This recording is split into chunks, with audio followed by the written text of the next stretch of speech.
Hi, Jacob Aldridge from Business Depot here. We're talking culture. When a business starts, culture is actually pretty easy.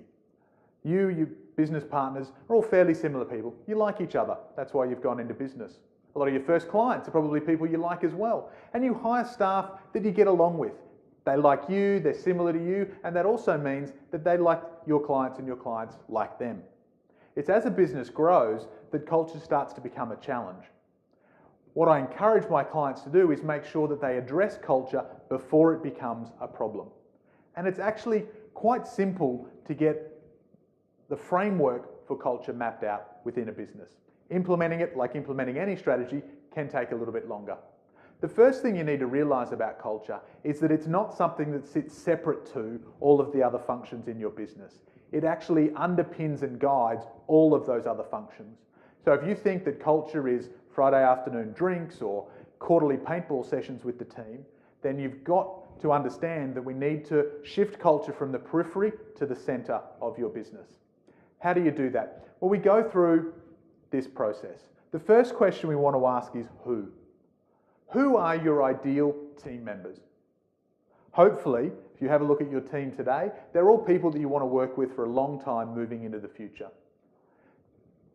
If you took them all around to your place for a barbecue on a weekend and a friend of yours dropped by to say hi and had a look out at that team, what are the characteristics that they would see that all of the team members have in common?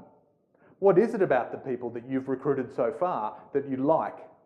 Because to create a culture that's internal, which is the experience that you and your team have every day when they come to work, you want to make sure that those characteristics are defined in terms of your ideal team members.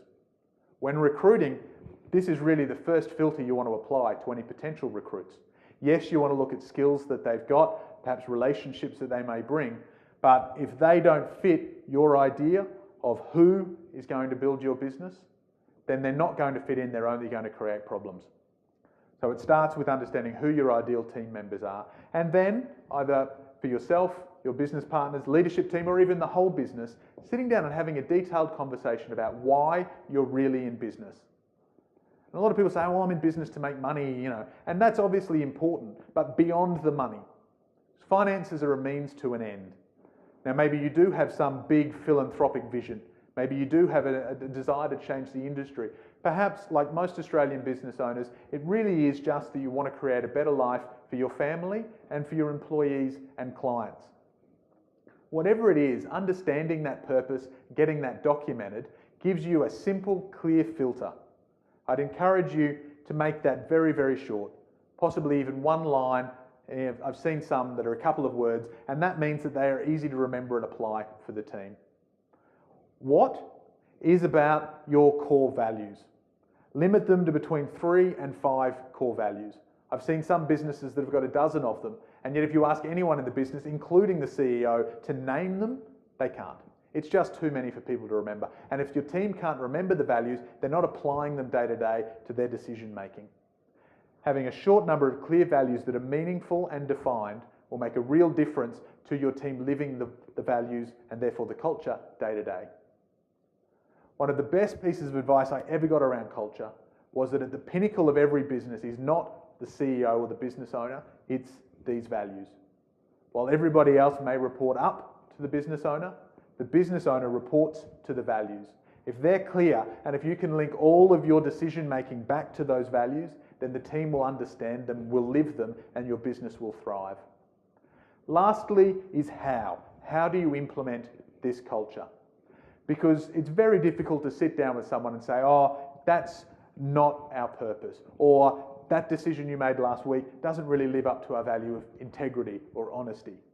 What you want to do is get out a list, the length that's appropriate for you, some of the behavioural choices that stem from your cultural decisions, because you can manage behavioural decisions much easier than you can manage some of the values. To get started with that, I'd ask you 3 questions. What are the fundamental things that you do as a business for your clients and for your staff? This can be things like a Christmas party or answering a phone within 3 rings. What are the things that you will not walk past, you will not tolerate as a business? What are the things that you want to empower the team to hold themselves accountable for? Maybe it's unnecessary billing for clients. It's a lack of respect for the administrative staff within your business. Get those things documented. And lastly, have a think about some fun, quirky rituals that you can build within your business. Here at Business Depot, we've made a concerted effort to make sure that we have some of those rituals. Something like a Friday afternoon bingo may sound silly, but is actually a key element to the culture that brings the whole team together. And that's one of those things that a team member will miss when they go somewhere else, or when they think about leaving the business. When one of their friends says, "Hey, do you like working where you work?" Those are the things that will come to mind. Those rituals make your business special. Your culture makes your business special. And so if your business is special, and deep down you know it is, make sure you spend the time designing the culture and implementing it to create that long-term success.